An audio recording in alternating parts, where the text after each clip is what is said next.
Welcome back to the news, everybody. Today we've got a interesting story. Basically, the question is, and you'll have remembered there was a degree of Sony drama. Some of it was involving Days Gone, some was involving Naughty Dog and the Visual Arts Service Group. Well, there's a new studio, and let's just say Sony maybe have lost a whole bunch of really good talent. It's called That's No Moon. It's No Moon. It is in fact a game studio. They are a new independent AAA game studio. And in terms of their outlook, they want to make a new generation of narrative-driven, genre-defining experiences that will span interactive and linear media. They are striving to make games that will give a lasting impression to people, reflect who they are, what they value most, and they say that, well, this is interesting. Stories we tell should not be limited by any given medium. We want to create characters and worlds that begin in our games but eventually extend into linear media, whether that's TV, film, or beyond. And what that essentially means, to really boil it down, they're making big franchise. That's what they want, right? In the same way that you make, say, Assassin's Creed, then it spans into multiple games, multiple books, and if things had have went better, it could have been multiple movies, but obviously that didn't end up happening. But you get the point. That is what they want to achieve. As for this name, well, from Inverse, when we started thinking about what we wanted to call the studio, we really wanted to convey ideas of wonder and awe. They're building a veteran team with combined experience, unlike anything seen before. That's No Moon was the perfect choice because it evokes those moments in entertainment that ignite your imagination. That's No Moon. That's a space station.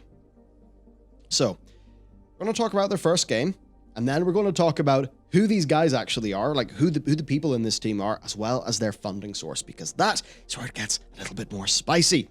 So, their first game.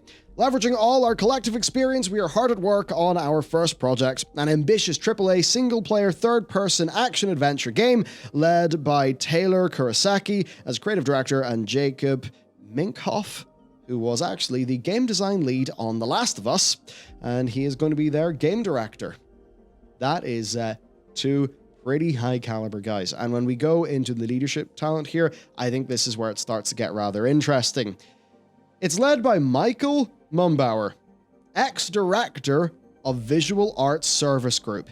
The team, it's a Sony team, with credits on loads and loads of massive games. They're basically seen as being unsung heroes, and there is a bit more of a story for us to discuss once we move on to the discussion side of things. Now, these are guys who are notably treated poorly in comparison to Naughty Dog. This was highlighted earlier in the year by Bloomberg, right? Where basically the Visual Arts Service Group, they were remaking The Last of Us, but Sony never fully acknowledged the team's existence or gave them the funding or the support needed to succeed. Of course, Mumbauer leaves. Now we know that he's gone. And notably, a good few people have came with him. So there's also Tina, former director of product development at Santa Monica Studio. You know, the God of War people. That was her role from 2008, 2013, as well as a whole bunch of similar roles across the industry. We've got Taylor Kurosaki, who was the former narrative director at Infinity Ward. Before that, narrative design lead on Uncharted and The Last of Us. I believe he ended up at Infinity Ward with just that situation where they wanted Call of Duty Infinite Warfare to have a bit of a Battlestar Galactica-like narrative vibe, so they brought over some Naughty Dog talent. I believe that's the story there. And then there's also Nick here, who is a former senior manager of production and art development manager at Sony, credited on The Last of Us and many other of their big hits, and he was also at EA for a bit. And when we actually go beyond the leadership to the talent of the company, well, from VentureBeat here, their aim is to deliver a best-in-class AAA game, and their roster includes seasoned game development talent with credits that include the likes of God of War, Fortnite, Last of Us Part 2, Destiny, Uncharted 4. There's a lot of Sony in there, isn't there? And then from Polygon saying that the amazing thing about the crew that they have is that, you know, they're 40 right now. They're looking to get a little over 100. And the thing is, they are basically all people who have worked together in the past. And that's the thing whenever you're dealing with human capital, right? You get a whole bunch of incredible people, you put them in a room. If they've never worked with each other before, they haven't established that working relationship, that rapport, Well, it's going to take time to establish that. But if you take a whole bunch of people who have worked together on some of these humongous Sony games, they have a working relationship, they know what the deal is with each other, they're going to be able to hit the ground running so much faster. Now let's talk about some other things. Los Angeles, San Diego, right? So LA, why? Well, it's expensive, but access to resources and talent in the industry, this is a group with money to burn, as you're about to see. As for why San Diego, similar but a smaller scale. Money then. They have $100 million from Smilegate. Smilegate are the South Korean creators of Crossfire. Crossfire is like, I guess you could say it's kind of South Korean Counter-Strike, right? It's getting really big. Crossfire X is going to be over on Xbox with Remedy, you know, the Alan Wake and Control people, doing the single player for Crossfire X, which is a bit of a funny thing to have happen. But yeah, Smilegate are actually pushing to the West with Crossfire X, and now we see them put $100 million into this studio. So I think for our key takeaways here, problems at Naughty Dog, problems at the Visual Art Service Group, led to Mumbauer going. He's clearly been able to leverage his experience and the fact that he's got all these people around him that, you know, many of them worked, you know, with each other before, to get $100 million. I expect there will be a lot of sniping. And we've had this repeated story of sniping going on everywhere in the games industry, right? And a lot of that is between VCs and other companies. There's lots of new studios forming with a lot of cash behind them. So, this is certainly in a way Sony's loss. Definitely. Could it be our gain? I mean, I'm certainly interested in the idea of other studios entering the space of making those Uncharted 4-like games. But, you know, not being tied to Sony, it's probably maybe a good thing, maybe a bad thing, but certainly it's nice to see more competition in that like slice of the market. It's very interesting. There's so many things to talk about, but I think the first thing is likely how quietly this is a blow to Sony. Because, I mean, there's quite a lot of this staff that haven't worked at Sony for a while, but you can tell that if these are people coming from The Last of Us, then that was what really started the fire. Same with Uncharted, because there's a couple things I actually neglected to put in this document, but it was fundamentally how much Mumbauer was talking about how much, like, they wanted to revitalize and revolutionize the industry again, because literally the team that he's brought with him have done that before. Yeah. They were the people who started the fire of this is, you know, narrative-driven, single-player, third-person action adventure games. They're the people who started it, and they're going to try to do it again, but without the yoke of Sony hanging over them, without there being, you know, I mean, obviously they'll have to work within the realms of what they can push to consoles, because that's going to be where their market is, but it also means they're not limited by what they have to actually do with they're completely free. And the other thing then to kind of go quickly into, because I'm sure people are going to hear Smilegate, they're going to hear, you know, free-to-play South Korean game, shit, you know, what's going to happen? Yeah. But the whole point is Smilegate are actually looking to diversify by pushing into the West. It's kind of the whole reason behind Crossfire X being a Remedy single-player campaign. Yeah, and that's big. Yeah, and it looks quite good in every bit of footage that I've seen so far. It's like, oh yeah, this is literally like a Remedy shooter. And that's because I can't remember his name, Harold Kim, I want to say. But it was whatever the Smilegate this person that Game Industry Up is interviewed was saying that they could have a very long-lasting business in games by looking at free-to-play, by looking at live services, but they could also just do the narrative thing, do this big single-player premium games. So they're going to use that approach in the West where possible, but then they're also going to try out Lost Ark, which, you know, has got the live service element. So they are making this push into the West, and they clearly have money from their free-to-play, and they're just going, where should we put all this money? Oh, there's this guy here who's basically making Santa Monica 2 featuring Naughty Dog. Yeah. So should we maybe give them a little bit of money? So it is honestly huge. Yeah. I think it is. And it's one of those things with Smilegate. I think a lot of people, it's like with Dungeon Fighter Online. Yeah. You know, that is making so much money and you never hear about it. Crossfire is just not a massive game in the Western markets from what I understand. X might change that, who knows. But Crossfire has been making incredible amounts of money in the Eastern market for many, many, many years. Yeah. Like a long-ass time. So they seriously are... They just seriously have a lot of money, more than I think people would expect. Which is maybe why some of this seems like a bit implausible, a bit out of left field. But no, we're actually at the stage where people who kind of have a sort of knockoff free-to-play Counter-Strike that you haven't really heard of much in the Western market are now bankrolling Santa Monica 2. That's completely insane. But I think there's one like fundamental difference.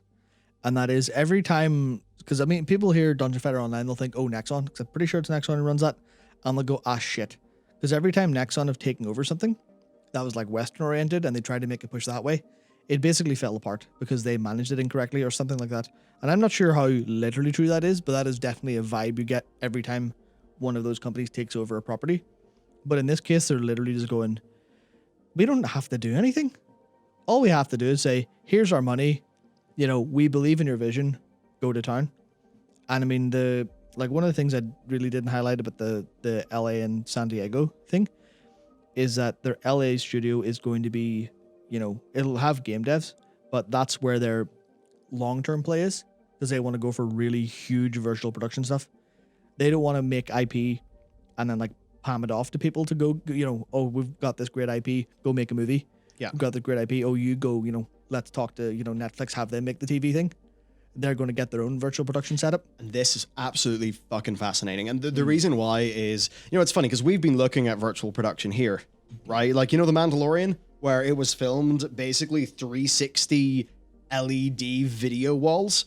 Because one of the things with green screen, right? We've all seen this in movies, you know, you've got the green screen effect, but the lighting's not quite right. And the thing that makes The Mandalorian look so goddamn incredible, even though most of the Mandalorian is in Unreal Engine, is because those LED video walls are themselves emissive. And that basically means you get natural lighting from the scene on your talent. Now, what I think is really fascinating here is this is game developers. They're going to know how to use Unreal Engine 4. And many large game devs, like even say Remedy, they have mocap suites in their, you know, in their offices. Now, if you can take a big amount of investment money, that room, you know, you're going to have your mocap room. Okay, you just have another soundstage in your company. You get your LED video wall. There you go. The thing here, though, is you don't need to subcontract out to a visual effects company, or well, you probably will for cleanup and stuff, or, you know, additional VFX. But like, let's just say whatever TV show they want to do. Well, they can go, okay, we were using a bunch of Quixel Megascan things for our game world anyway. We can put together all of the stuff we need for the TV show for our virtual production set. So basically, they're going for a pretty incredible amount of vertical integration. It's very forward-looking and extremely ambitious. The sort of thing where I guess it's like, if this doesn't work out super well, it's going to be very costly and a big burn. But if it does work out super well, kind of massive. Yeah, I mean, I think about how Uncharted's going at the minute, and that movie is so lit as far as that IP is concerned. That movie's so lit, they're doing it so separately. Imagine if, you know, Naughty Dog could have just fired that up in-house. Because that's kind of the thing where if they're making all this stuff and they can just go, well, can we not just, you know, can we not make it TV ready first? Pull it down for game integration if we're going to be making everything anyway. And then you're getting to the point where you might as well be just shooting, you know, your film in your game in a way. Well, yeah, if you think about the assets that they're using, those Quixel Megascans, which is what a lot of companies will be using for those really big, super premium feeling AAA games. Mm-hmm. And if they're doing all this stuff in Unreal, was it Nanite? Nanite. Yeah, the what's the best way to put it? Basically, the stuff that means you grab your Mega Scan assets, you throw them in, hit a performance or set a performance target, and bam, it just works. But maybe it actually does just work. Well, yeah, then the things you make for the TV actually work. I mean, it would be a little bit weird if they just pull a level from their game and be like, okay, we'll do this bit of the TV show and that bit. But at least in terms of asset reuse, art direction, I mean, if this is all stuff in the same IP that's supposed to have the same look and feel, and they are targeting photoreal Uncharted 4 style anyway, then you could see there being a natural level of visual cohesion and it working. Yeah. And it's like the thing I think to really get across is the idea of performance targets, where there's fundamentally, because I'm not super well versed on how TV production or film production will work with Unreal stuff, so I may be speaking a little bit out of turn here, but the idea of them just reusing everything, the idea of, it's not like the TV or movie is going to look video gamey. It's going to be that they set this incredible establishment, this base of just, we've got this great IP, we've got something that's going to really intrigue everyone. Let's just make the whole thing the highest possible visual quality we can, and then we can make movies for free, we can make TV for free. Yeah. All that stuff's going to be completely nuts if they can actually get across what they want to, which is the that's no moon feeling, the holy shit. Which, I mean, honestly, I think starting off a studio by going, yeah, we're going to do for video games and probably the whole industry of media what Star Wars did. That might be a little bit ambitious, but I mean, if you've got the money and you've got the talent, why not aim for the moon, I guess? Why not give it a shot? And, for this is just it's vertical integration. Yeah. Every time you have a new person you're subcontracting a part of the workflow to, they have to take their margin as well, right? And, in terms of the TV production thing, not that this is really a massive expertise, sort of area of expertise for us, even though we're literally planning virtual production right now for a few projects. It is that thing, the amount of time and money it takes to fix lighting in post when you're using a green screen is massive. And it's why you can just tell the lighting in that character is not quite right. People maybe don't understand that when they look at The Mandalorian, so much of that show that looks like it's shot on location, you're actually looking at a video game. You're looking at Unreal Engine. Yeah. It's just the effect is so damn convincing because you're getting true light from the LED, the 360 sort of big LED video dome thing. I'm sure there is some cleanup and stuff needed in post, but basically point is this is a bit of a natural strength for a game company. A modern game company anyway. Yeah. It'll be interesting to see how it goes. I mean, you think about, say, Insomniac and the Ratchet and Clank movie, where that seemed like really everything hurt everything there. Yeah. Because, the Ratchet and Clank movie was not good. But then Insomniac, the studio, I assume didn't have the most massive control over the movie, yet they had to make this game to spec to fit the movie, or bits of the movie were literally cutscenes in the game. Now you then have to think, well, what if Naughty Dog actually had the full capacity to make that movie, in-house? And those could be really well sort of integrated together projects. People even think about, say, Blizzard Entertainment, right? And the quality of some of their cinematics and even some of their in-game cinematics. People are like, you know what? I'll take a World of Warcraft cartoon over the movie. You guys can do those, in sort of art style things pretty well. Why not? And then you think, well, it's not what we traditionally think of. But, and there was a really good article that came out from Jade Raymond in this. It is about IP and franchise creation. And they're setting up for that as their main goal. Because IP is the true asset in a way. More than just purely being a traditional video games company. Which is why I'm fascinated by them. Yep. I certainly hope that all of that talent will be put to good use in terms of video games. That's my major hope, because I'm looking at Uncharted and Last of Us and thinking, well, where are you going to go next? Well, what is it they said at the start here? Yeah, it's what do you think will leave a lasting impression? Who are you and what do you value that you can reflect into media and actually have us, as consumers experience it properly? That's the last sort of question I have on this all, but I'm certainly excited, even if I did, my first instinct upon hearing that's no moon is Star Wars reference, fantastic, big cringe, but Yeah, it seems like it is truly quite the interesting moonshot. So absolutely, I wish them luck. I will say that of some of the new video game startup companies, in a way, they're the most interesting to me, just because it seems like there's some new ideas and extreme ambition. We'll just have to wait and see how it goes. It will be multiple years. So, check back in the channel in a few years' time, and I guess until then, we'll have some other videos for you to watch too. Thank you for watching. See you next time.